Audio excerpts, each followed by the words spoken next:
हाँ जी बच्चे, एक बारी फिर तो ਤੁਹਾਡਾ बहुत-बहुत स्वागत है ਤੁਹਾਡੇ ਆਪਣੇ YouTube ਚੈਨਲ ਸਮਾਰਟ ਸਟੱਡੀ ਹੱਬ ਦੇ ਉੱਪਰ।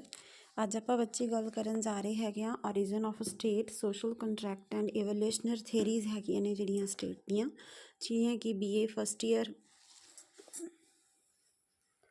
ਦੇ ਫਸਟ ਸਮੈਸਟਰ ਦਾ ਪਾਰਟ ਹੈਗਾ ਤੇ BA BEd ਵਾਲੇ ਬੱਚਿਆਂ ਲਈ ਵੀ, ਤੇ ਜੋ PTET CTET ਜਾਂ ਫਿਰ ਪੋਲੀਟੀਕਲ ਸਾਇੰਸ ਲੈਕਚਰਰ ਦੀ ਪੇਪਰ ਦੀ ਤਿਆਰੀ ਕਰ ਰਹੇ ਉਹਨਾਂ ਸਾਰਿਆਂ ਲਈ ਇਹ ਫਾਇਦੇਮੰਦ ਰਹੇਗਾ ਵੀਡੀਓ। ਤੇ ਅੱਜ ਅੱਗੇ ਆਪਾਂ ਸ਼ੁਰੂ ਕਰਦੇ ਹੈਗੇ ਆਪਣਾ ਟੌਪਿਕ ਹੈਗਾ origin of state। ਤੇ ਮੇਰੀ ਤੁਹਾਨੂੰ ਸਭ ਨੂੰ ਗੁਜ਼ਾਰਿਸ਼ ਹੈ ਬੱਚੇ ਕਿ ਅਗਰ ਚੈਨਲ ਨੂੰ ਤੁਸੀਂ ਸਬਸਕ੍ਰਾਈਬ ਨਹੀਂ ਕੀਤਾ ਹੈ ਤਾਂ ਪਲੀਜ਼ ਸਬਸਕ੍ਰਾਈਬ ਕਰ ਲਵੋ ਤਾਂ ਕਿ ਆਉਣ ਵਾਲੀ ਹਰ ਵੀਡੀਓ ਤੁਹਾਡੇ ਤੱਕ ਪਹੁੰਚ ਸਕੇ।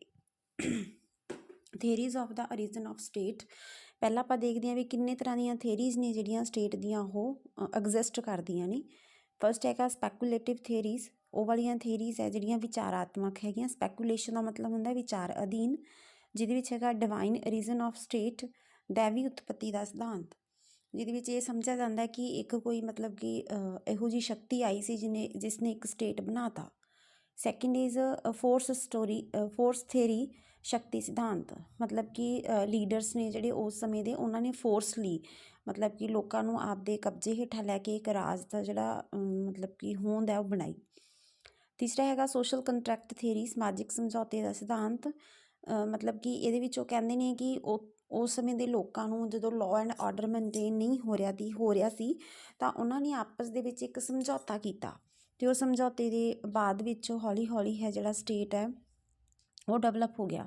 ਸਮਝੌਤੇ ਦੇ ਵਿੱਚ ਆਪਾਂ ਡਿਟੇਲ 'ਚ ਵੀ ਪੜ੍ਹਾਂਗੇ ਕਿ ਹੌਬਸ ਨੇ ਕੀ ਕਿਹਾ ਸਮਝੌਤੇ ਬਾਰੇ, ਲੌਕ ਨੇ ਕੀ ਕਿਹਾ ਅਤੇ ਰੂਸੋ ਨੇ ਕੀ ਕਿਹਾ ਹੈਗਾ।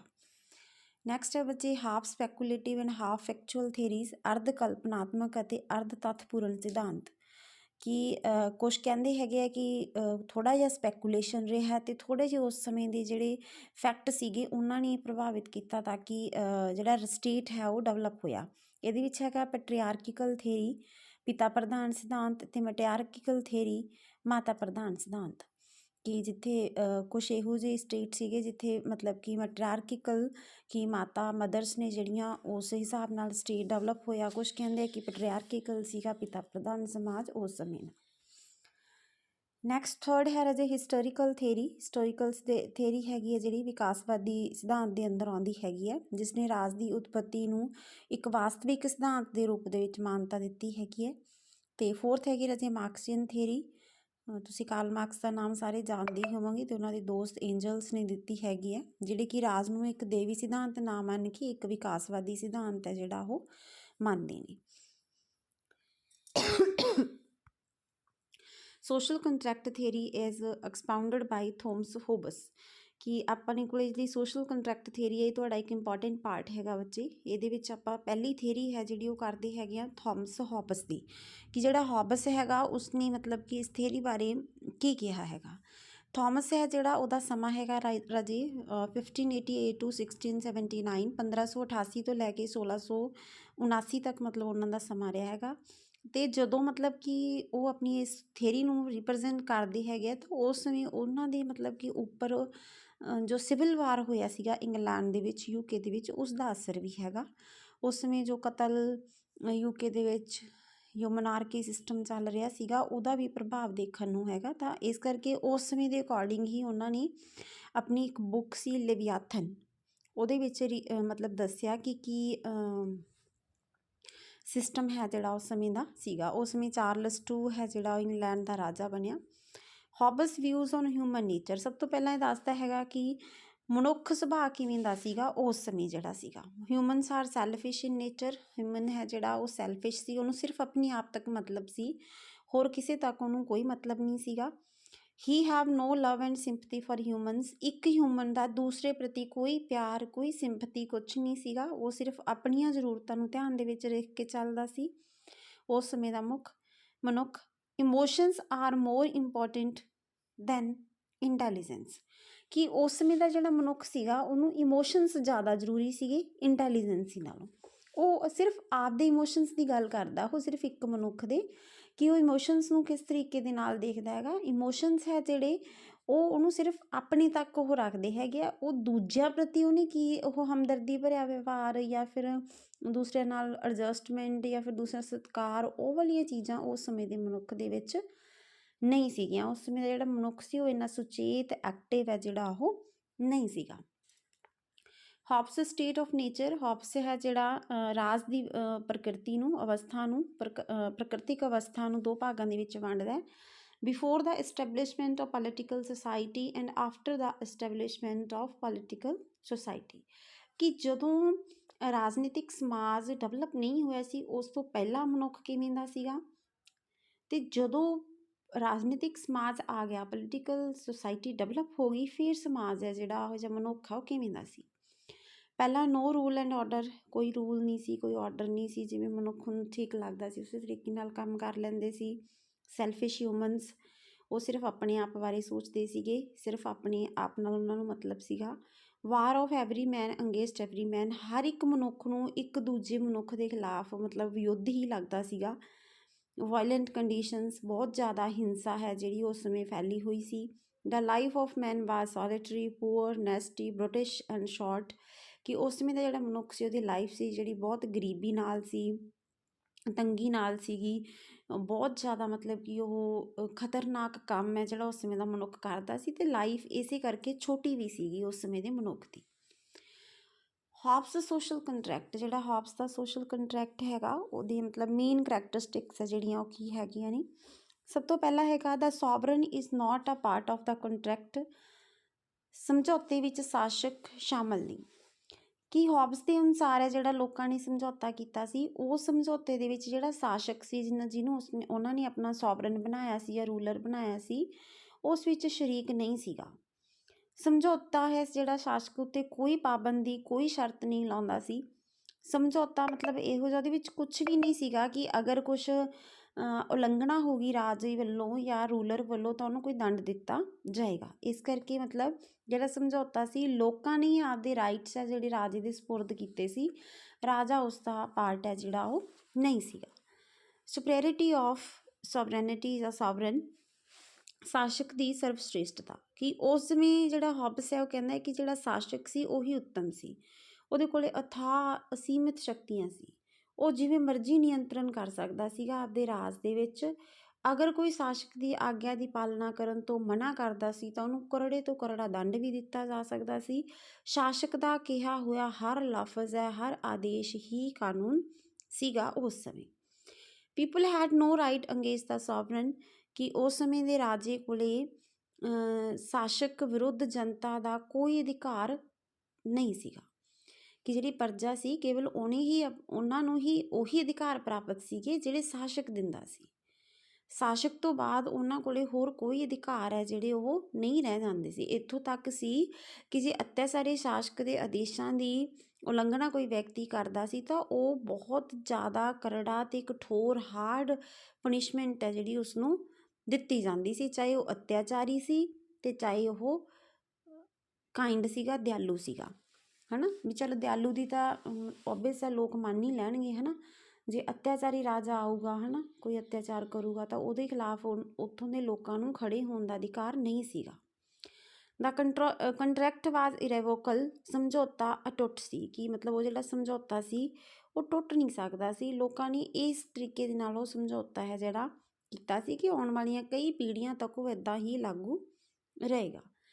Permanent surrender of all rights except the right of self preservation, ਆਤਮ ਹੱਤਿਆ ਦੇ ਅਧਿਕਾਰ ਤੋਂ ਇਲਾਵਾ ਬਾਕੀ ਸਭ ਅਧਿਕਾਰ ਸਮਰਪਿਤ।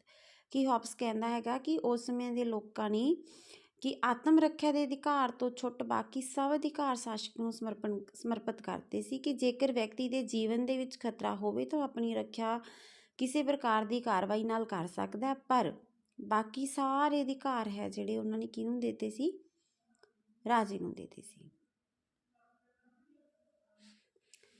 ਨੈਕਸਟ ਹੈ individual liberty was the gift of the sovereign, ਵਿਅਕਤੀ ਦੀ ਸੁਤੰਤਰਤਾ ਸ਼ਾਸਕ ਵੱਲੋਂ ਤੋਹਫਾ। ਕਿ ਹੌਬਸ ਦੇ ਸਮਝੌਤੇ ਦੇ ਅਨੁਸਾਰ ਵਿਅਕਤੀ ਨੂੰ ਸੁਤੰਤਰਤਾ ਸ਼ਾਸਕ ਵੱਲੋਂ ਪ੍ਰਦਾਨ ਕੀਤੀ ਜਾਵੇਗੀ। ਭਾਵ ਇਹ ਹੈਗਾ ਕਿ ਵਿਅਕਤੀ ਦੀ ਸੁਤੰਤਰਤਾ ਸ਼ਾਸਕ ਦੀ ਇੱਛਾ 'ਤੇ ਨਿਰਭਰ ਹੈ। ਆਪਣੇ ਸਾਰੇ ਅਧਿਕਾਰਾਂ ਦਾ ਸਮਰਪਣ ਕਰਕੇ ਵਿਅਕਤੀ ਨੇ ਆਪਣੀ ਪ੍ਰਾਕ੍ਰਿਤਿਕ ਸੁਤੰਤਰਤਾ ਵੀ ਸ਼ਾਸਕ ਦੇ ਹੱਥਾਂ ਦੇ ਵਿੱਚ ਹੀ ਸੌਂਪ ਦਿੱਤੀ ਸੀ। ਯੋਗ ਹੈ, ਅਯੋਗ ਹੈ, ਨੈਤਿਕ ਹੈ, ਅਨੈਤਿਕ ਹੈ, ਇਹਦਾ ਸਭ ਦਾ ਨਿਯੰਤਰਣ ਕਰਨਾ, ਨਿਰਣਾ ਕਰਨਾ, ਸਭ ਦੀ ਸ਼ਕਤੀ ਹੈ ਜਿਹੜੀ ਉਹ ਕਿਹਦੇ ਕੋਲ ਸੀ? ਉਸ ਸਮੇਂ ਦੇ ਪ੍ਰਭੂ ਕੋਲੇ ਸੀ, ਸ਼ਾਸਕ ਕੋਲ ਸੀ। ਐਬਸੋਲਿਊਟ ਸਵਰੈਨਿਟੀ, ਨਿਰੰਕੁਸ਼ ਪ੍ਰਭੂ ਸੱਤਾ, ਕਿ ਜਿਹੜਾ ਉਸ ਸਮੇਂ ਦਾ ਰਾਜਾ ਸੀਗਾ, ਲੋਕਾਂ ਨੇ ਮਤਲਬ ਆਪਾਂ ਪਿੱਛੇ ਪੜ੍ਹ ਲਿਆ ਕਿ ਸਵੈ ਰੱਖਿਆ ਦੇ ਅਧਿਕਾਰ ਨੂੰ ਛੱਡ ਕੇ ਬਾਕੀ ਸਾਰੇ ਅਧਿਕਾਰ ਕਿਹਨੂੰ ਦੇਤੇ ਸੀ? ਸ਼ਾਸਕ ਨੂੰ ਦੇਤੇ ਸੀ। ਪਰ ਉਸ ਦੀ ਸ਼ਕਤੀ ਉੱਪਰ ਕੋਈ ਬੰਧਨ ਨਹੀਂ ਸੀ। ਇਹ ਜਿਹਾ ਕੋਈ ਕਾਨੂੰਨ ਦਾ ਸੋਮਾ ਨਹੀਂ ਸੀਗਾ ਜਿਹੜਾ ਕਿ ਸ਼ਾਸਕ ਦੇ ਉੱਪਰ ਲੱਗਦਾ ਹੋਵੇ ਅਤੇ ਸ਼ਾਸਕ ਨੂੰ ਨਿਯੰਤਰਣ ਕਰਦਾ ਹੋਵੇ। ਇਸ ਕਰਕੇ ਉਹਦੀ ਜਿਹੜੀ ਪ੍ਰਭੂ ਸੱਤਾ ਸੀ ਉਹ ਨਿਰੰਕੁਸ਼ ਸੀ, ਐਬਸੋਲਿਊਟ ਸੀ। ਉਹ ਜਿਵੇਂ ਮਰਜ਼ੀ ਆਪਦੀ ਸ਼ਕਤੀ ਦਾ ਪ੍ਰਯੋਗ ਹੈ ਜਿਹੜਾ ਉਹ ਕਰ ਸਕਦਾ ਸੀਗਾ।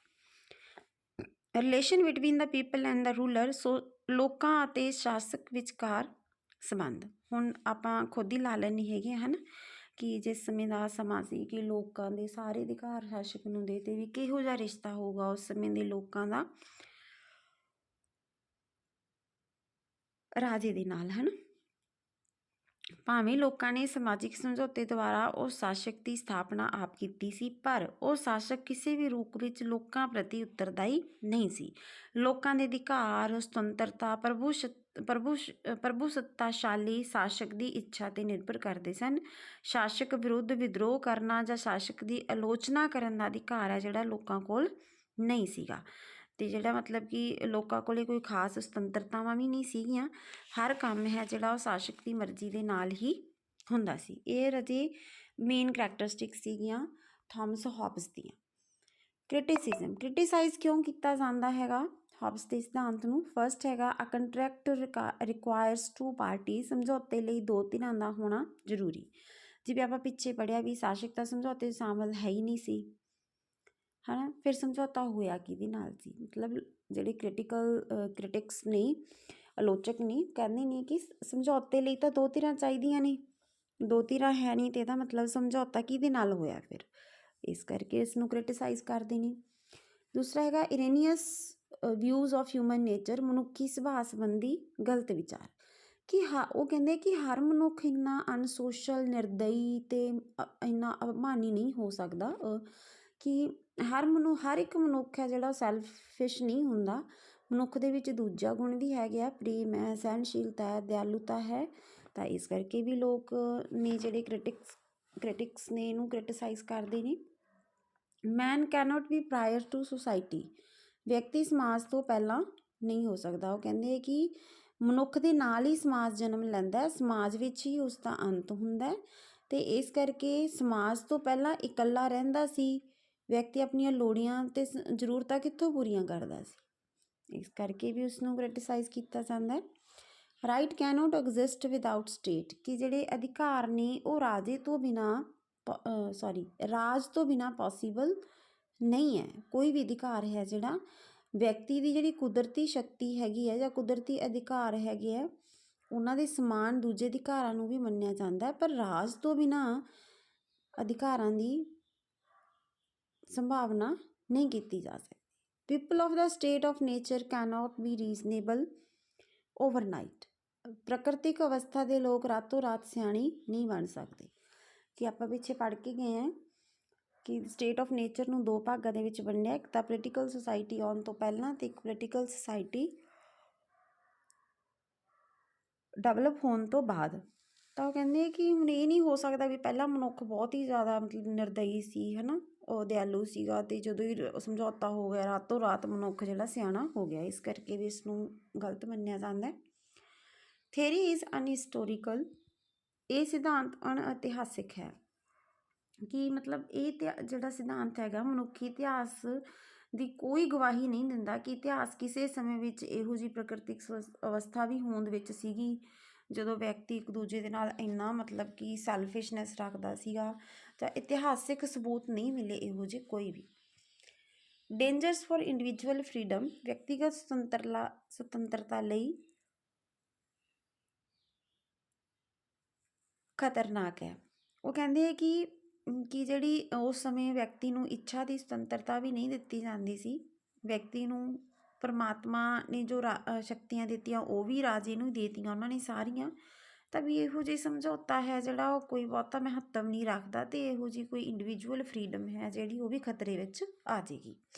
Distinction between state and government, ਇਹ ਵੀ ਮੰਨਿਆ ਜਾਂਦਾ ਹੈ ਕਿ ਰਾਜਾ ਦੀ ਨੂੰ ਬਣਾਉਣਾ, ਕਿਵੇਂ ਉਸਨੂੰ ਇਲੈਕਟ ਕਰਨਾ ਜਾਂ ਕਿਵੇਂ ਉਸਨੂੰ ਨੋਮੀਨੇਟ ਕਰਨਾ ਹੈ ਨਾ, ਕਿਵੇਂ ਲੋਕਾਂ ਨੇ ਇੰਨਾ ਵੱਡਾ ਸਮਝੌਤਾ ਕੀਤਾ, ਉਹ ਸਭ ਚੀਜ਼ਾਂ ਅਲੱਗ-ਅਲੱਗ ਹੈ। ਪ੍ਰਭੂ ਸੱਤਾ ਸਰਕਾਰ ਨਹੀਂ ਹੈਗੀ, ਠੀਕ ਹੈ, ਅਤੇ ਰਾਜਾ ਹੈ ਜਿਹੜਾ ਉਹ ਪ੍ਰਭੂ ਸੱਤਾਧਾਰੀ ਇੰਨਾ ਨਹੀਂ ਹੋ ਸਕਦਾ ਕਿ ਉਹਦੇ ਉੱਪਰ ਕੋਈ ਸ਼ਕਤੀ ਨਾ ਹੋਵੇ। ਨੋ ਮੈਂਸ਼ਨ ਆਫ ਪੋਲੀਟੀਕਲ ਸਵਰੈਨਿਟੀ, ਰਾਜਨੀਤਿਕ ਪ੍ਰਭੂ ਸੱਤਾ ਦਾ ਕੋਈ ਵਰਣਨ ਨਹੀਂ ਕੀਤਾ ਹੈਗਾ ਕਿਤੇ ਵੀ ਕਿ ਇੱਕ ਕਾਨੂੰਨੀ ਪ੍ਰਭੂ ਸੱਤਾ ਹੋਣੀ ਚਾਹੀਦੀ ਹੈ, ਉਹਦੇ ਨਾਲ ਹੀ ਜਿਹੜਾ ਰਾਜ ਦੇ ਵਿੱਚ ਸਾਰਾ ਕੁਛ ਮੇਨਟੇਨ ਹੁੰਦਾ, ਰੂਲ ਐਂਡ ਆਰਡਰ, ਤਾਂ ਉਹਦਾ ਵੀ ਕਿਤੇ ਕੋਈ ਵਰਣਨ ਹੈ ਜਿਹੜਾ ਉਹ ਨਹੀਂ ਕੀਤਾ ਗਿਆ। ਇਸ ਕਰਕੇ ਵੀ ਇਹ ਸਮਝੌਤੇ ਨੂੰ ਬਹੁਤਾ ਇੰਪੋਰਟੈਂਸ ਨਹੀਂ ਮੰਨਿਆ ਜਾਂਦਾ। ਨੈਕਸਟ ਹੈ ਜੀ ਸੋਸ਼ਲ ਕੰਟਰੈਕਟ ਥਿਊਰੀ ਐਕਸਪਾਊਂਡਡ ਬਾਈ ਜੌਨ ਲੌਕ। ਦੂਸਰੀ ਥਿਊਰੀ ਹੈ ਜਿਹੜੀ ਲੌਕ ਨੇ ਦਿੱਤੀ ਹੈਗੀ ਹੈ। ਲੌਕ ਕੀ ਕਹਿੰਦੇ ਹੈਗੇ ਆ? ਸਭ ਤੋਂ ਪਹਿਲਾਂ ਆਪਾਂ ਲੌਕ ਦੇ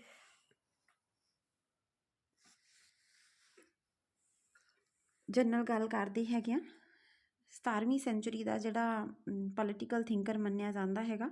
17ਵੀਂ ਸੈਂਚੁਰੀ ਦੇ ਵਿੱਚ ਇੱਕ ਬੁੱਕ ਆਈ ਸੀ ਇਹਨਾਂ ਦੀ, ਟੂ ਟ੍ਰੀਟਾਈਜ਼ਸ ਔਨ ਗਵਰਨਮੈਂਟ, ਸ਼ਾਸਨ ਉੱਤੇ 2 ਲੇਖ ਨਾਮ ਦੀ ਪੁਸਤਕ ਵਿੱਚ ਹੀ ਉਹਨਾਂ ਨੇ ਮਤਲਬ ਸਮਾਜਿਕ ਸਮਝੌਤੇ ਦੀ ਵਿਆਖਿਆ ਹੈ ਜਿਹੜੀ ਉਹ ਕੀਤੀ ਸੀਗੀ। ਇੰਗਲੈਂਡ ਨੂੰ ਹੀ ਬਿਲੋਂਗ ਕਰਦਾ ਸੀ, ਅਤੇ ਇੰਗਲੈਂਡ ਦੇ ਜਿਹੜੇ ਸਟੂਅਰਟਸ ਕਮਿਊਨਿਟੀ ਸੀਗੀ ਉਹਨਾਂ ਨੇ ਜਿਸ ਤਰੀਕੇ ਦੇ ਨਾਲ ਮਤਲਬ ਲੋਕਾਂ ਦੇ ਉੱਪਰ ਰਾਜ ਕੀਤਾ ਉਸ ਦੀ ਗੱਲ ਕੀਤੀ। ਕੰਸੈਪਟ ਦਿੱਤਾ ਹੈਗਾ ਪੋਪੂਲਰ ਸੋਵਰੈਨਿਟੀ ਦਾ, ਜਨਤਾ ਦੀ ਪ੍ਰਭੂ ਸੱਤਾ ਦੇ ਸਿਧਾਂਤ ਦੀ ਗੱਲ ਕੀਤੀ ਹੈਗੀ ਇਹਨਾਂ ਨੇ, ਅਤੇ ਇਸ ਬਾਰੇ ਆਪਾਂ ਗੱਲ ਕਰਦੇ ਹੈਗੇ ਹਾਂ। ਡਿਵਾਈਡ ਹਿਸਟਰੀ ਇੰਟੂ 2 ਪਾਰਟਸ, ਉਸਨੇ ਹਿਸਟਰੀ ਨੂੰ 2 ਪਾਰਟਸ ਦੇ ਵਿੱਚ ਡਿਵਾਈਡ ਕੀਤਾ ਹੈ, ਨੈਚੁਰਲ ਸਟੇਟ ਅਤੇ ਆਰਟੀਫਿਸ਼ੀਅਲ ਸਟੇਟ। ਨੈਚੁਰਲ ਸਟੇਟ ਦੀ ਜਦੋਂ ਉਹ ਗੱਲ ਕਰਦਾ ਹੈਗਾ ਉਹਦੇ ਵਿੱਚ ਸਟੇਟ ਆਫ ਨੇਚਰ ਦੀ ਗੱਲ ਕੀਤੀ ਜਾਂਦੀ ਹੈਗੀ ਹੈ, ਕਿ ਪਹਿਲੇ ਭਾਗ ਵਿੱਚ ਉਸਨੇ ਪ੍ਰਕਿਰਤਿਕ ਅਵਸਥਾ ਦਾ ਨਾਂ ਦਿੱਤਾ ਹੈਗਾ ਨੈਚੁਰਲ ਸਟੇਟ ਨੂੰ। ਇਹ ਪ੍ਰਕਿਰਤਿਕ ਅਵਸਥਾ ਵਿੱਚ ਰਾਜ ਦੀ ਸਥਾਪਨਾ ਜਿਹੜੇ ਉਹ ਨਹੀਂ ਹੋਈ ਸੀਗੀ। ਸ਼ਾਂਤੀ, ਸੁਤੰਤਰਤਾ, ਸਮਾਨਤਾ, ਸਹਿਯੋਗ ਅਤੇ ਸੁਰੱਖਿਆ ਦੀ ਅਵਸਥਾ ਸੀ। ਮਤਲਬ ਜਿਵੇਂ ਹੋਬਸ ਪੜ੍ਹਦੇ ਆ ਵੀ ਮਨੁੱਖ ਨਿਰਦਈ ਸੀ, ਹੈ ਨਾ, ਸੋਸ਼ਲ ਨਹੀਂ ਸੀਗਾ ਉਹ, ਉਸ ਟਾਈਪ ਦਾ ਨਹੀਂ ਸੀਗਾ ਵੀ, ਫਿਰ ਵੀ ਮਨੁੱਖਾਂ ਦੇ ਵਿੱਚ ਸ਼ਾਂਤੀ, ਸੁਤੰਤਰਤਾ, ਸਮਾਨਤਾ ਹੈ ਜਿਹੜੀ ਉਹ ਬਣੀ ਹੋਈ ਸੀਗੀ। ਕੁਦਰਤੀ ਕਾਨੂੰਨਾਂ ਅਨੁਸਾਰ ਹੀ ਮਤਲਬ ਕਿ ਸਭ ਕੁਛ ਸੁਤੰਤਰ ਚੱਲ ਰਿਹਾ ਸੀਗਾ ਉਸ ਤਰੀਕੇ ਦੇ ਨਾਲ। ਫਿਰ ਜਦੋਂ ਲੋਕਾਂ ਨੂੰ ਮਹਿਸੂਸ ਹੋਇਆ, ਫਿਰ ਆਰਟੀਫਿਸ਼ੀਅਲ ਸਟੇਟ ਹੈ ਜਿਹੜਾ ਇੱਕ ਡਿਵੈਲਪ ਹੋਇਆ, ਅਤੇ ਉਸ ਆਰਟੀਫਿਸ਼ੀਅਲ ਸਟੇਟ ਦੇ ਵਿੱਚ ਫਿਰ ਇੱਕ ਰਾਜਾ ਬਣਿਆ, ਉਹਦੇ ਕੋਲੇ ਸਾਰੇ ਰਾਈਟਸ ਆਏ, ਫਿਰ ਉਸ ਦੇ ਅਕੋਰਡਿੰਗ ਹੀ ਬਣਾਇਆ ਗਿਆ। ਡਿਫੀਕਲਟੀਜ਼ ਇਨ ਦਾ ਸਟੇਟ ਆਫ ਨੇਚਰ, ਕਿ ਹੁਣ ਜਿਵੇਂ ਆਪਾਂ ਪੜ੍ਹਿਆ ਵੀ ਸ਼ਾਂਤੀ ਸੀ, ਸੁਤੰਤਰਤਾ ਸੀ, ਸਮਾਨਤਾ ਸੀ, ਸਾਰਾ ਕੁਛ ਸੀਗਾ, ਹੈ ਨਾ, ਵੀ ਫਿਰ ਕੀ ਜ਼ਰੂਰਤ ਪਈ ਵੀ ਸਟੇਟ ਕਿਉਂ ਬਣਿਆ, ਕੀ ਪ੍ਰੋਬਲਮ ਸੀਗੀਆਂ ਉਸ ਸਮੇਂ? ਸਭ ਤੋਂ ਪਹਿਲਾਂ ਜਿਹੜੀ ਵੱਡੀ ਪ੍ਰੋਬਲਮ ਮੰਨੀ ਗਈ, lack of established and settled laws, ਕਿਸੇ ਨਿਸ਼ਚਿਤ ਸਥਾਪਿਤ ਕਾਨੂੰਨ ਦੀ ਘਾਟ। ਕੋਈ ਮਤਲਬ ਪ੍ਰੋਪਰ ਫਿਕਸਡ ਲਾਜ਼ ਹੈ ਜਿਹੜੇ ਨਹੀਂ ਸੀਗੇ ਜਿਹਦੇ ਨਾਲ ਸਾਰਿਆਂ ਨੂੰ ਇੱਕੋ ਜਿਹਾ ਲਾਅ, ਇੱਕੋ ਜਿਹਾ ਜਸਟਿਸ ਹੈ ਜਿਹੜਾ ਦਿੱਤਾ ਜਾ ਸਕੇ। ਲੈਕ ਆਫ ਐਨ ਇੰਪਾਰਸ਼ੀਅਲ ਜੱਜ, ਨਿਰਪੱਖ ਨਿਰਣਾਇਕ ਦੀ ਘਾਟ, ਕੋਈ ਇਹੋ ਜਿਹਾ ਨਿਰਣਾਇਕ ਨਹੀਂ ਸੀਗਾ ਜਿਹਨੂੰ ਸਾਰਾ ਕੁਝ ਪਤਾ ਹੋਵੇ ਵੀ ਕਿਵੇਂ ਕੌਣ ਸਹੀ ਹੋ ਸਕਦਾ, ਕੌਣ ਗਲਤ, ਕਿਸ ਦੀ ਗਵਾਹੀ ਕਿਸ ਤਰੀਕੇ ਦੇ ਨਾਲ ਮੰਨਣੀ ਹੈਗੀ ਹੈ, ਤਾਂ ਇਹਦੇ ਲਈ ਵੀ ਸਟੇਟ ਦੀ ਜ਼ਰੂਰਤ ਮਹਿਸੂਸ ਕੀਤੀ ਗਈ। ਤੀਸਰਾ lack of executive powers to enforce decisions, ਹੁਣ ਆਪਣੇ ਕੋਲੇ ਰੂਲ ਐਂਡ ਲਾਅ ਆਰਡਰ ਬਣ ਗਏ, ਜੱਜਿਸ ਵੀ ਆ ਗਏ, ਹੈ ਨਾ, ਮਤਲਬ ਕਿ ਨਵੇਂ ਆਰਡਰ ਹੋਰ ਵੀ ਬਣ ਸਕਦੇ ਆ, ਨਵੇਂ ਲਾਅ ਬਣ ਸਕਦੇ ਆ, ਉਹਨਾਂ ਨੂੰ ਲਾਅ ਨੂੰ ਲਾਗੂ ਕਰਾਉਣ ਦੇ ਲਈ ਇੱਕ ਐਗਜ਼ੀਕਿਊਟਿਵ ਪਾਵਰ ਚਾਹੀਦੀ ਹੈ, ਆਪਾਂ ਨੂੰ ਕਾਰਜਕਾਰੀ ਸ਼ਕਤੀ ਚਾਹੀਦੀ ਹੈ, ਉਸ ਦੀ ਘਾਟ ਸੀਗੀ। ਇਸੇ ਕਰਕੇ ਲੋਕਾਂ ਨੇ ਜਿਹੜਾ ਸੋਸ਼ਲ ਕੰਟਰੈਕਟ ਹੈ ਜਿਹੜਾ ਉਹ ਕੀਤਾ ਸੀ। Locke's social contract make to protect the natural rights, ਕਿ ਜਿਹੜੇ ਨੈਚੁਰਲ ਰਾਈਟ ਸੀਗੇ ਉਹਨਾਂ ਨੂੰ ਪ੍ਰੋਟੈਕਟ ਕਰਨ ਦੇ ਲਈ ਬਣਾਇਆ। ਉਸ ਸਮੇਂ ਜਿਹੜੇ ਨੈਚੁਰਲ ਰਾਈਟ ਮੰਨੇ ਜਾਂਦੇ ਸੀ ਬੱਚੇ, right to property, life and liberty, ਇਹ 3 ਮੰਨੇ ਜਾਂਦੇ ਸੀਗੇ। ਤਾਂ ਇਹ ਤਿੰਨਾਂ ਨੂੰ ਮਤਲਬ ਬਚਾਉਣ ਦੇ ਲਈ ਲੋਕਾਂ ਨੇ ਹੈ ਜਿਹੜਾ ਸਮਝੌਤਾ ਕੀਤਾ।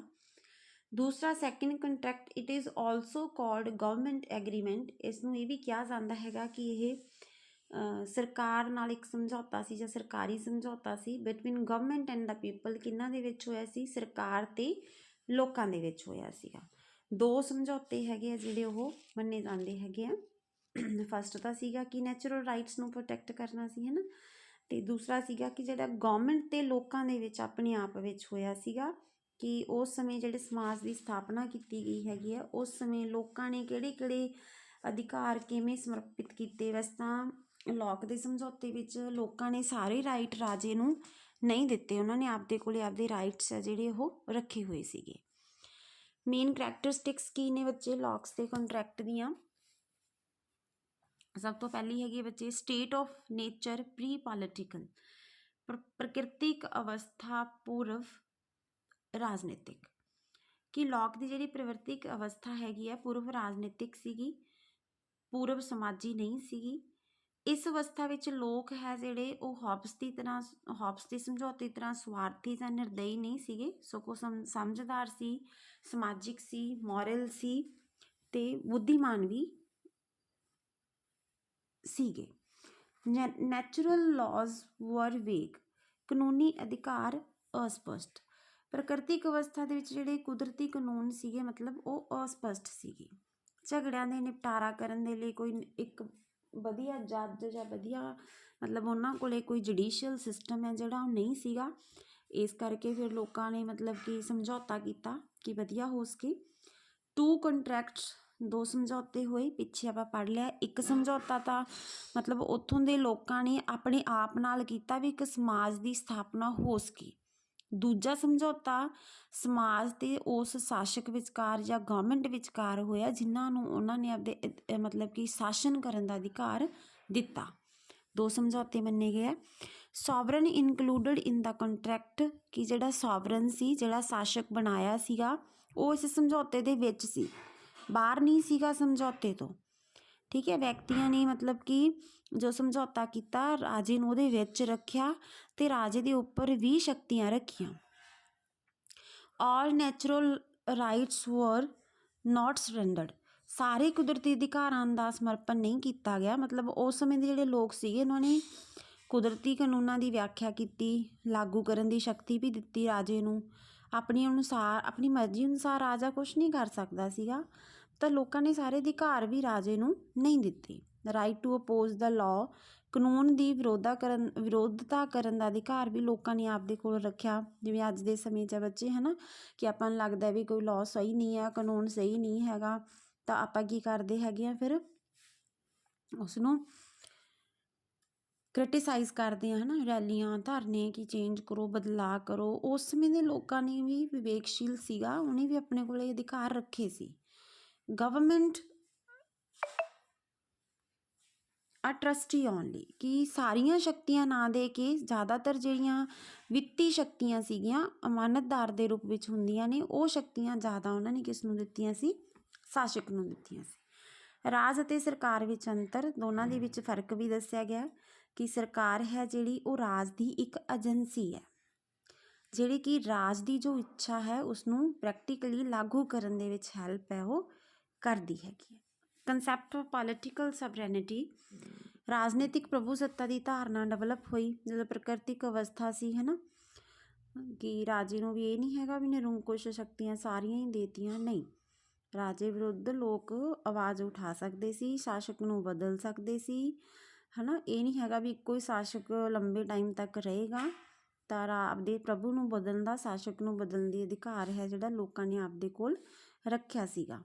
Relationship between people and the ruler, Locke ਦੇ ਅਨੁਸਾਰ ਤਾਂ ਮਤਲਬ ਆਪਾਂ ਪੜ੍ਹਿਆ ਵੀ ਸ਼ਾਸਕ ਨਿਰੰਕੁਸ਼ ਸੀਗਾ, ਉਹ ਜਿਵੇਂ ਮਰਜ਼ੀ ਕਰਦਾ ਸੀ, ਉਸ ਸਮੇਂ ਚੱਲਦਾ ਸੀ। ਇੱਥੇ ਇਹ ਨਹੀਂ ਸੀਗਾ। ਲੌਕ ਨੇ ਮਤਲਬ ਇਸ ਦੇ ਵਿੱਚ ਕੀਤਾ ਹੈ ਕਿ ਕਾਨੂੰਨੀ ਸ਼ਾਸਕ ਰਾਜਨੀਤਿਕ ਪ੍ਰਭੂ ਪ੍ਰਤੀ ਉੱਤਰਦਾਈ ਸੀ। ਇਸ ਤਰ੍ਹਾਂ ਦੀ ਸਥਿਤੀ ਸੀਗੀ ਕਿ ਲੋਕ ਅਤੇ ਸ਼ਾਸਕ ਦੇ ਵਿਚਕਾਰ ਜਿਹੜੇ ਸੰਬੰਧ ਸੀਗੇ ਉਹ ਰਾਜਨੀਤਿਕ ਸੀ, ਕਾਨੂੰਨ ਵਾਲਾ ਸੀ। ਕਾਨੂੰਨੀ ਤੌਰ 'ਤੇ ਸ਼ਾਸਕ ਨੂੰ ਬਦਲਿਆ ਜਾ ਸਕਦਾ ਸੀ ਅਤੇ ਸ਼ਾਸਕ ਆਪਣੀ ਸਾਰੀਆਂ ਸ਼ਕਤੀਆਂ ਦੀ ਵਰਤੋਂ ਮਤਲਬ ਕਿ ਆਪਦੇ ਅਧਿਕਾਰ ਦੇ ਹਿਸਾਬ ਦੇ ਨਾਲ ਨਹੀਂ ਕਰ ਸਕਦਾ ਸੀਗਾ। Importance of locks theory, locks theory ਦੀ ਜਿਹੜੀ ਇੰਪੋਰਟੈਂਸ ਕਿਵੇਂ ਮੰਨੀ ਜਾਂਦੀ ਹੈ ਬੱਚੇ? ਪਹਿਲੀ ਇੰਪੋਰਟੈਂਸ ਤਾਂ ਹੈਗੀ ਹੈ ਕਿ ਡਾਕਟਰਾਈਨ ਆਫ ਨੈਚੁਰਲ ਰਾਈਟਸ, ਕੁਦਰਤੀ ਅਧਿਕਾਰਾਂ ਦਾ ਸਿਧਾਂਤ ਜਿਹੜਾ ਉਹਨਾਂ ਨੇ ਦਿੱਤਾ, 3 ਆਪਾਂ ਪੜ੍ਹ ਕੇ ਆਏ ਹੈਗੇ ਹਾਂ, ਲਾਈਫ, ਪ੍ਰੋਪਰਟੀ ਅਤੇ ਲਿਬਰਟੀ। ਕਿ ਪਹਿਲੀ ਵਾਰੀ ਮਤਲਬ ਕਿਸੇ ਪੋਲੀਟੀਕਲ ਥਿੰਕਰ ਨੇ ਮਤਲਬ ਨੈਚੁਰਲ ਰਾਈਟਸ ਦੀ ਗੱਲ ਕੀਤੀ ਅਤੇ ਉਹਨਾਂ ਨੂੰ ਅੱਗੇ ਲੈ ਕੇ ਆਂਦਾ। ਦੂਸਰੀ ਇੰਪੋਰਟੈਂਸ ਮੰਨੀ ਜਾਂਦੀ ਹੈ, the aim of government is people's welfare. ਸਰਕਾਰ ਦਾ ਉਦੇਸ਼ ਜਨਤਕ ਕਲਿਆਣ, ਕਿ ਉਸ ਸਮੇਂ ਦਾ ਜਿਹੜਾ ਸ਼ਾਸਕ ਬਣਿਆ ਸੀਗਾ ਉਹਨੂੰ ਬਸ ਇੱਕੋ ਕੰਮ ਲਈ ਬਣਾਇਆ ਗਿਆ ਸੀ ਕਿ ਉਸਨੇ ਲੋਕਾਂ ਦੇ ਭਲਾਈ ਦੇ ਲਈ ਕੰਮ ਹੈ ਜਿਹੜੇ ਉਹ ਕਰਨੇ ਹੈਗੇ, ਇਸ ਕਰਕੇ ਇੰਪੋਰਟੈਂਟ ਮੰਨਿਆ ਜਾਂਦਾ ਇਹ ਸਮਝੌਤਾ। Distinction between state and government, ਲੋਕ ਨੇ ਆਪਾਂ ਨੂੰ ਇਹ ਵੀ ਦੱਸਿਆ ਵੀ ਜਿਹੜੀ ਸਰਕਾਰ ਹੈ ਉਹ ਏਜੰਸੀ ਆ ਰਾਜ ਦੀ, ਹੈ ਨਾ, ਰਾਜ ਦੇ ਕੰਮਾਂ ਨੂੰ ਅਮਲੀ ਰੂਪ ਦਿੰਦੀ ਹੈਗੀ ਹੈ, ਤਾਂ ਇਹ ਵੀ ਮਤਲਬ ਇੰਪੋਰਟੈਂਟ ਹੈਗਾ ਇਹਦੇ ਵਿੱਚ। ਦਾ ਕੰਸੈਪਟ ਆਫ ਪਾਪੂਲਰ ਸੋਵਰੇਨਿਟੀ, ਜਨਤਾ ਦੀ ਪ੍ਰਭੂ ਸੱਤਾ ਦਾ ਸਿਧਾਂਤ ਦਿੱਤਾ ਕਿ ਸਾਰੀਆਂ ਸ਼ਕਤੀਆਂ ਸ਼ਾਸਕ ਨੂੰ ਨਾ ਦੇ ਕੇ ਕੁਛ ਕੁ ਸ਼ਕਤੀਆਂ ਨੇ ਜਿਹੜੀਆਂ ਉਹ ਆਪਣੇ ਕੋਲ ਰੱਖੀਆਂ, ਜੇ ਅਤਿਆਚਾਰੀ ਰਾਜਾ ਆਉਂਦਾ ਤਾਂ ਉਸਨੂੰ ਬਦਲਿਆ ਜਾ ਸਕੇ। Criticism of locks theory, lock the theory ਨੂੰ ਵੀ ਕ੍ਰਿਟੀਸਾਈਜ਼ ਕੀਤਾ ਜਾਂਦਾ ਹੈਗਾ। ਕਿਉਂ ਕੀਤਾ ਜਾਂਦਾ ਹੈ? ਫਸਟ ਹੈਗਾ ਦਾ ਥਿਊਰੀ ਇਜ਼ ਅਨਹਿਸਟੋਰੀਕਲ, ਇਹ ਸਿਧਾਂਤ ਅਣਇਤਿਹਾਸਿਕ ਹੈ। ਉਹ ਮਤਲਬ ਉਹ ਕਹਿੰਦੇ ਕਿ ਇਤਿਹਾਸ ਦੇ ਵਿੱਚ ਕਿਤੇ ਵੀ ਇਹੋ ਜਿਹਾ ਕੁਛ ਨਹੀਂ ਸਮਝ ਆਉਂਦਾ ਜਾਂ ਕਿਤੇ ਵੀ ਕੁਛ ਵੀ ਦੇਖਣ ਨੂੰ ਨਹੀਂ ਮਿਲਦਾ ਕਿ ਵਿਅਕਤੀ ਸ਼ਾਂਤੀ ਸੀ, ਨੈਤਿਕਤਾ ਪੂਰਨ ਸੀ, ਕੁਦਰਤੀ ਕਾਨੂੰਨ ਸੀਗੇ ਉਸ ਟਾਈਪ ਦਾ, ਇਸ ਕਰਕੇ ਇਹਨੂੰ ਅਨਹਿਸਟੋਰੀਕਲ ਮੰਨਦੇ ਆ। Rights are possible only in state, ਕਿ ਜਿਹੜੇ ਅਧਿਕਾਰ ਹੈਗੇ ਆ ਉਹ ਸਿਰਫ ਰਾਜ ਦੇ ਵਿੱਚ ਹੀ ਹੋ ਸਕਦੇ ਆ। ਅਤੇ ਜਿਹੜੇ ਨੈਚੁਰਲ ਰਾਈਟਸ ਦੀ ਗੱਲ ਕੀਤੀ ਹੈ ਰਾਜ ਦੇ ਬਣਨ ਤੋਂ ਪਹਿਲਾਂ ਲੋਕ ਨੇ ਵੀ ਉਹ ਅਧਿਕਾਰ ਕਿਵੇਂ ਹੋ ਸਕਦੇ ਆ, ਇਸ ਕਰਕੇ ਕ੍ਰਿਟੀਸਾਈਜ਼ ਕੀਤਾ ਜਾਂਦਾ ਹੈ। State and society are two different organisations, ਉਹ ਕਹਿੰਦੇ ਕਿ ਸਮਾਜ ਅਤੇ ਰਾਜ ਦੋਨੋਂ ਅਲੱਗ-ਅਲੱਗ ਨੇ, ਇੱਕੋ ਚੀਜ਼ ਨਹੀਂ ਹੋ ਸਕਦੇ, ਦੋਨੋਂ ਅਲੱਗ-ਅਲੱਗ ਹੈਗੇ ਨੇ, ਇਸ ਕਰਕੇ ਵੀ ਇਸ ਨੂੰ ਜਿਹੜਾ ਕ੍ਰਿਟੀਸਾਈਜ਼ ਆ ਉਹ ਕੀਤਾ ਜਾਂਦਾ ਹੈਗਾ। ਨੋ ਮੈਂਸ਼ਨ ਆਫ ਲੀਗਲ ਸਵਰੈਨਿਟੀ, ਕਾਨੂੰਨੀ ਪ੍ਰਭੂ ਸੱਤਾ ਦਾ ਕਿਤੇ ਵੀ ਕੋਈ ਵਰਣਨ ਹੈ ਜਿਹੜਾ ਇਸ ਸਮਝੌਤੇ ਦੇ ਵਿੱਚ ਨਹੀਂ ਕੀਤਾ ਗਿਆ ਹੈਗਾ ਕਿ ਕੋਈ ਕਾਨੂੰਨ ਬਣਾਉਣ ਵਾਲੀ ਸ਼ਕਤੀ ਸੀ ਜਿਸ ਨੂੰ ਮਾਨਤਾ ਦਿੱਤੀ ਗਈ ਸੀ, ਹੈ ਨਾ, ਕੁਛ ਕਿਤੇ ਲੌਜ਼ ਲਿਖੇ ਗਏ ਸੀ, ਇਹੋ ਜਿਹਾ ਕੁਛ ਨਹੀਂ ਹੈਗਾ। The concept of natural rights is vague, ਕਿ ਜਿਹੜਾ ਕੁਦਰਤੀ ਅਧਿਕਾਰ ਆਪਾਂ ਪਿੱਛੇ ਫਿਰ ਪੜ੍ਹ ਗਏ ਹਾਂ ਉਸਨੂੰ ਬਦਲ ਕੇ ਪਾਇਆ ਗਿਆ ਪੁਆਇੰਟ ਨੂੰ, ਕਿ ਜਿਹੜੇ ਕੁਦਰਤੀ ਅਧਿਕਾਰ ਸੀਗੇ ਉਹ ਸਹੀ ਨਹੀਂ ਸੀਗੇ, ਮਤਲਬ ਰਾਜ ਤੋਂ ਪਹਿਲਾਂ ਅਧਿਕਾਰ ਕਿਵੇਂ ਹੋ ਸਕਦੇ ਆ ਉਹ। ਕੰਟੀਨਿਊਸ ਡੇਂਜਰ ਆਫ ਰਿਵੋਲਟ, ਕ੍ਰਾਂਤੀ ਦਾ ਨਿਰੰਤਰ ਡਰ।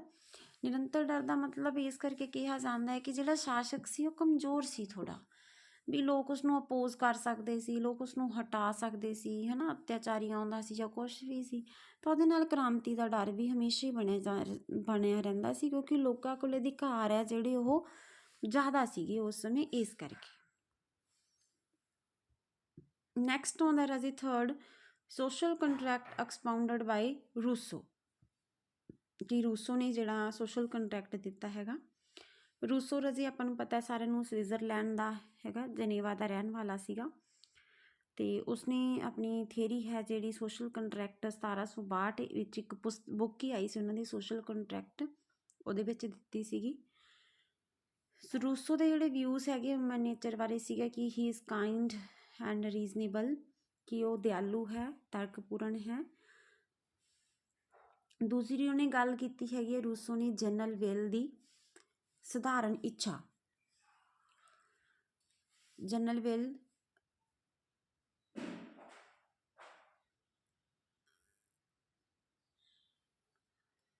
ਸਧਾਰਨ ਇੱਛਾ ਦੀ ਗੱਲ ਕੀਤੀ ਹੈਗੀ ਹੈ।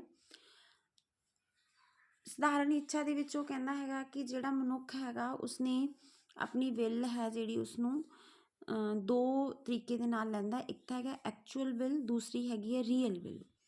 ਐਕਚੁਅਲ ਵਿਲ ਹੈਗੀ ਹੈ ਜਿਹੜੀ ਉਹ ਸੈਲਫਿਸ਼ਨੈਸ ਦੀ ਗੱਲ ਕਰਦੀ ਹੈ, ਸਿਰਫ ਜਦੋਂ ਮਨੁੱਖ ਆਪਣੀ ਸਵਾਰਥ ਦੀ ਗੱਲ ਕਰਦਾ ਹੈਗਾ, ਆਪਣੇ ਆਪ ਦੀਆਂ ਇੱਛਾਵਾਂ ਦੀ ਪੂਰਤੀ ਦੀ ਗੱਲ ਕਰਦਾ ਹੈਗਾ, ਉਹ ਐਕਚੁਅਲ ਵਿਲ ਹੈ।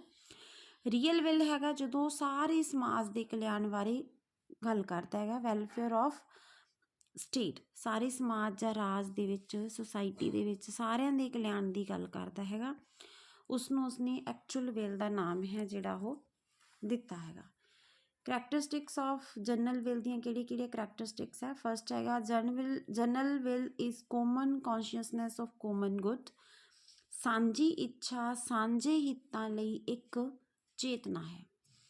ਉਹ ਕਹਿੰਦੇ ਕਿ ਜਿਹੜੀ ਜਨਰਲ ਵਿਲ ਹੈਗੀ ਹੈ, ਸਮਾਜ ਨੇ ਲੋਕਾਂ ਦੀ ਜਿਹੜੀ ਵਿਲ ਬਣੀ ਹੋਈ ਹੈ, ਆਮ ਸਧਾਰਨ ਇੱਛਾ, ਉਹਦੇ ਵਿੱਚ ਰਾਜ ਦੀ ਭਲਾਈ ਦੀ ਸੰਭਾਵਨਾ ਬਿਹਤਰ ਹੈ, ਵਧੀਆ ਢੰਗ ਨਾਲ ਹੈ। ਮਨੁੱਖ ਜਦੋਂ ਆਪਦੇ ਹਿੱਤਾਂ ਦੀ ਪੂਰਤੀ ਦੀ ਗੱਲ ਕਰਦਾ, ਉਹ ਕਿਤੇ ਨਾ ਕਿਤੇ ਆਪਦੇ ਹਿੱਤਾਂ ਦੀ ਪੂਰਤੀ ਦੇ ਨਾਲ ਉਸ ਸਮਾਜ ਦੇ ਹਿੱਤਾਂ ਦੀ ਪੂਰਤੀ ਵੀ ਕਰ ਹੀ ਰਿਹਾ ਹੈਗਾ। ਤਾਂ ਇਸ ਕਰਕੇ ਸਾਂਝੇ ਕਲਿਆਣ ਦੀ ਗੱਲ ਹੈ ਜਿਹੜੀ ਉਹ ਕੀਤੀ ਗਈ ਹੈ। ਦੂਸਰਾ ਹੈਗਾ ਜਨਰਲ ਵਿਲ ਇਜ਼ ਸੋਵਰਨ, ਸਾਂਝੀ ਇੱਛਾ ਪ੍ਰਭੂ ਸੱਤਾਸ਼ਾਲੀ ਹੈ। ਵੀ ਜੇ ਸਾਰੇ ਲੋਕ ਮਿਲ ਕੇ ਇੱਕ ਸਮਝੌਤਾ ਕਰਦੇ ਆ ਅਤੇ ਇੱਕ ਸ਼ਾਸਕ ਨੂੰ ਬਣਾਉਂਦੇ ਆ ਤਾਂ ਉਹ ਸਾਰੀ ਲੋਕਾਂ ਦੀ ਜਿਹੜੀ ਇੱਛਾ ਹੈਗੀ ਹੈ ਉਹ ਸਟਰੋਂਗ ਹੋਏਗੀ। General will can never be wrong, ਕਿ ਜਦੋਂ ਸਾਰੇ ਲੋਕ ਮਿਲ ਕੇ ਕੋਈ ਕੰਮ ਕਰਦੇ ਆ, ਇੱਕ ਮਤ ਹੁੰਦੇ ਆ, ਤਾਂ ਬਹੁਤ ਸਾਰੇ ਲੋਕ ਵਿਵੇਕਸ਼ੀਲ ਹੁੰਦੇ ਆ, ਤਾਂ ਉਹ ਜਿਹੜੀ ਜਨਰਲ ਵਿਲ ਹੈਗੀ ਹੈ ਉਹ ਗਲਤ ਨਹੀਂ ਹੋ ਸਕਦੀ, ਕਿਉਂਕਿ ਉਹ ਬਹੁਤ ਸਾਰੇ ਲੋਕਾਂ ਨੇ ਮਿਲ ਕੇ ਉਸ ਜਨਰਲ ਵਿਲ ਨੂੰ ਬਣਾਇਆ ਹੈਗਾ। ਨੈਕਸਟ ਹੈਗਾ ਜਨਰਲ ਵਿਲ ਇਜ਼ ਇਨਏਲੀਨੇਬਲ ਐਂਡ ਇਨਡਿਵਿਜ਼ੀਬਲ, ਕਿ ਸਾਂਝੀ ਇੱਛਾ ਅਵੱਖ ਅਤੇ ਅਵੰਡਵੀ ਹੈ। ਰੂਸੋ ਨੇ ਕਿਹਾ ਕਿ ਜਿਹੜੀ ਸਾਂਝੀ ਇੱਛਾ ਹੈਗੀ ਆ ਉਹ ਨਾ ਤਾਂ ਵੰਡੀ ਜਾ ਸਕਦੀ ਹੈ, ਨਾ ਹੀ ਕਿਸੇ ਨੂੰ ਸੌਂਪੀ ਜਾ ਸਕਦੀ ਹੈ। ਇਸੇ ਕਾਰਨ ਰੂਸੋ ਪ੍ਰਤੀਨਿਧੀ ਲੋਕਤੰਤਰ ਦੀ ਬਜਾਏ ਪ੍ਰਤੱਖ ਲੋਕਤੰਤਰ ਦੇ ਪੱਖ ਵਿੱਚ ਸੀਗਾ, ਕਿ ਜਿਹੜੀ ਰਿਪਰੈਜ਼ੈਂਟੇਟਿਵ ਡੈਮੋਕ੍ਰੇਸੀ ਹੈ ਉਸ ਦੇ ਪੱਖ ਦੇ ਵਿੱਚ ਰੂਸੋ ਗੱਲ ਨਹੀਂ ਕਰਦਾ। ਰੂਸੋ ਗੱਲ ਕਰਦਾ ਹੈਗਾ ਡਾਇਰੈਕਟ ਡੈਮੋਕ੍ਰੇਸੀ ਦੀ ਗੱਲ ਕਰਦਾ, ਪ੍ਰਤੱਖ ਲੋਕਤੰਤਰ ਦੀ ਗੱਲ ਕਰਦਾ ਹੈਗਾ, ਕਿ ਸੁਤੰਤਰ ਹੋ ਕੇ ਲੋਕ ਆਪਦੀ ਇੱਛਾ ਦੇ ਅਨੁਸਾਰ ਆਪਦੇ ਲੀਡਰ ਨੂੰ ਚੁਣਨ। General will is rational and morally superior, ਕਿ ਜਿਹੜੀ ਸਾਂਝੀ ਇੱਛਾ ਹੈਗੀ ਹੈ ਉਹ ਤਰਕਪੂਰਨ ਹੈ ਅਤੇ ਨੈਤਿਕ ਪੱਖ ਤੋਂ ਸ੍ਰੇਸ਼ਟ ਵੀ ਹੈ। ਹੁਣ ਦੇਖੋ ਵੀ ਇੱਕ ਲੋਕਾਂ ਨੇ ਇੱਕ ਵਿਸ਼ੇ ਦੇ ਉੱਪਰ ਇੱਕ ਮਤ ਹੋਣਾ, ਤਾਂ ਬਹੁਤ ਸਾਰੇ ਲੋਕ ਹੋਣਗੇ, ਬਹੁਤ ਸਾਰੇ ਦਿਮਾਗ ਕੰਮ ਕਰਨਗੇ, ਹੈ ਨਾ, ਤਾਂ ਉਹ ਇੱਛਾ ਤਰਕਪੂਰਨ ਤਾਂ ਹੋਏਗੀ ਅਤੇ ਸਮਾਜ ਦੇ ਲਈ ਵੀ ਅੱਛੀ ਹੋਏਗੀ। ਤਾਂ ਇਸ ਕਰਕੇ ਉਹ ਨੈਤਿਕ ਪੱਖ ਤੋਂ ਵੀ ਵਧੀਆ ਸੀਗੀ। ਵਿਅਕਤੀ ਮਤਲਬ ਦੀਆਂ ਸਵਾਰਥ ਭਾਵਨਾਵਾਂ ਨੂੰ ਇੰਨਾ ਜ਼ਿਆਦਾ ਪ੍ਰਬਲ ਨਹੀਂ ਹੋਣ ਦਿੰਦਾ ਜਦੋਂ ਬਹੁਤ ਸਾਰੇ ਲੋਕ ਬੈਠ ਕੇ ਕਿਸੇ ਵਿਸ਼ੇ ਦੇ ਉੱਪਰ ਗੱਲ ਹੈ ਉਹ ਕਰਦੇ ਹੈਗੇ। The general will is not the will of majority, ਸਾਂਝੀ ਇੱਛਾ ਬਹੁ ਸੰਖਿਆ ਦੀ ਇੱਛਾ ਨਹੀਂ ਹੈ। ਵਰਤਮਾਨ ਲੋਕਤੰਤਰ ਵਿੱਚ ਜਿਸ ਨੂੰ ਬਹੁਮਤ ਦਾ ਸ਼ਾਸਨ ਕਿਹਾ ਜਾਂਦਾ, ਉਹ ਸਾਂਝੀ ਇੱਛਾ ਦਾ ਨਾਂ ਦੇਣਾ ਇੱਕ ਵੱਡੀ ਭੁੱਲ ਹੋਊਗੀ। ਕਿ ਜਿਹੜਾ ਆਪਾਂ ਮੰਨ ਲੈਂਦੇ ਹੈਗੇ ਆ ਕਿ ਆਪਾਂ ਇੰਨੇ ਜਾਣੇ ਲੋਕਾਂ ਨੇ ਮਿਲ ਕੇ ਆਪਦੇ ਲੀਡਰ ਨੂੰ ਚੁਣਿਆ ਵੀ ਉਹ ਸਾਂਝੀ ਇੱਛਾ ਹੈ, ਉਹ ਕਹਿੰਦਾ ਹੈ ਕਿ ਨਹੀਂ, ਕਿਸੇ ਇੱਛਾ ਨੂੰ ਸਾਂਝੀ ਇੱਛਾ ਦਾ ਸਰੂਪ ਦੇਣ ਲਈ ਵੋਟਰਾਂ ਦੀ ਸੰਖਿਆ ਦੀ ਲੋੜ ਨਹੀਂ, ਸਗੋਂ ਲੋਕਾਂ ਨੂੰ ਏਕਤਾ ਦੀ ਲੜੀ ਵਿੱਚ ਪਰੋਣ ਵਾਲੇ ਸਾਂਝੇ ਹਿੱਤਾਂ ਦੀ ਲੋੜ ਹੈ। ਤੇ ਸਮਝ ਗਏ ਹੋਵੋਗੇ ਕਿ ਵੋਟਰਾਂ ਦੀ ਸੰਖਿਆ ਨਾਲ ਨਹੀਂ ਹੋ ਸਕਦਾ ਵੀ ਆਪਾਂ ਉਹ ਸਾਂਝੀ ਇੱਛਾ ਹੋਊਗੀ ਜੇ ਆਪਾਂ ਇੱਕ ਸਾਰ ਹੋ ਕੇ ਯੂਨਿਟੀ ਦੇ ਵਿੱਚ, ਏਕਤਾ ਦੇ ਵਿੱਚ ਹੋ ਕੇ ਸਾਂਝੇ ਹਿੱਤਾਂ ਦੀ ਗੱਲ ਕਰੀਏ। The general will is not the will of all people, ਸਾਂਝੀ ਇੱਛਾ ਸਾਰੇ ਵਿਅਕਤੀਆਂ ਦੀ ਇੱਛਾ ਨਹੀਂ ਹੈ, ਉਹ ਇਹ ਵੀ ਕਹਿੰਦਾ। ਜਿਸ ਤਰ੍ਹਾਂ ਆਪਾਂ ਪਹਿਲਾਂ ਦੇਖਿਆ ਕਿ ਸਾਂਝੀ ਇੱਛਾ ਦੇ ਨਿਰਮਾਣ ਲਈ ਵਿਅਕਤੀਆਂ ਦੀ ਗਿਣਤੀ ਦਾ ਕੋਈ ਮਹੱਤਵ ਨਹੀਂ ਹੈ, ਪਰ ਵਿਅਕਤੀ ਦੀ ਇੱਛਾ ਵਿੱਚ ਹਰੇਕ ਵਿਅਕਤੀ ਦੀ ਇੱਛਾ ਦਾ ਸ਼ਾਮਲ ਹੋਣਾ ਜ਼ਰੂਰੀ ਹੈ। ਜੇਕਰ ਕਿਸੇ ਰਾਜ ਦੇ ਥੋੜ੍ਹੇ ਜਿਹੇ ਵਿਅਕਤੀ ਵੀ ਦੂਸਰੇ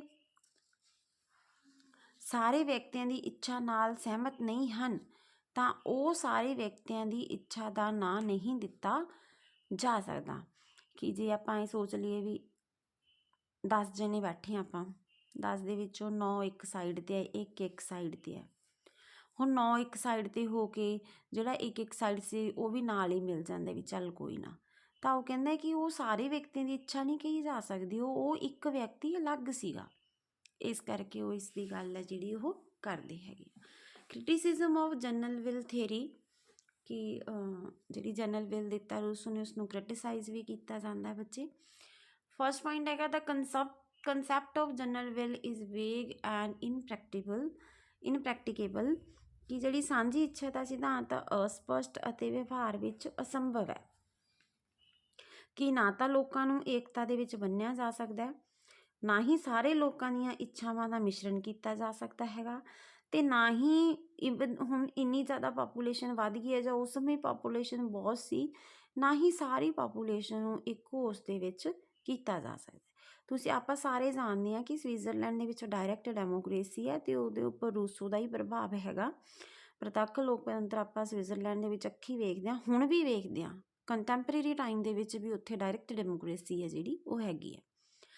ਸਾਂਝੀ ਇੱਛਾ ਦੀ ਨਿਸ਼ਚਿਤ ਪਰਿਭਾਸ਼ਾ ਸੰਭਵ ਨਹੀਂ। Common interests cannot B definitely defined. ਕਿ ਜਿਹੜੀ ਸਾਂਝੀ ਇੱਛਾ ਹੈਗੀ ਆ ਉਹ ਇਹ ਤਾਂ ਆਪਾਂ ਮੰਨਦੇ ਹਾਂ ਵੀ ਉਹਦਾ ਆਧਾਰ ਲੋਕ ਭਲਾਈ ਹੈ, ਪਰ ਉਹਦੀ ਨਿਸ਼ਚਿਤ ਪਰਿਭਾਸ਼ਾ ਨਹੀਂ ਮਿਲ ਸਕਦੀ ਆਪਾਂ ਨੂੰ ਕਿਤੇ ਤੋਂ ਵੀ।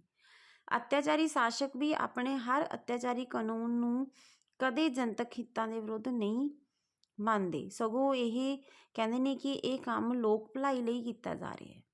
ਹੈ ਨਾ, ਜਿਵੇਂ ਹਿਟਲਰ ਹੋਇਆ, ਮਸੋਲਿਨੀ ਹੋਇਆ, ਹੈ ਨਾ, ਸੁਤੰਤਰਤਾ ਨੂੰ ਨਸ਼ਟ ਵੀ ਕੀਤਾ ਇੱਕ ਉਸ ਦੇ ਵਿੱਚ, ਪਰ ਉਹਨਾਂ ਨੇ ਕਦੇ ਆਪਦੇ ਆਪ ਨੂੰ ਗਲਤ ਮੰਨਿਆ ਹੀ ਨਹੀਂ, ਉਹਨਾਂ ਨੇ ਮਹਿਸੂਸ ਹੀ ਨਹੀਂ ਕੀਤਾ ਇਸ ਚੀਜ਼ ਨੂੰ।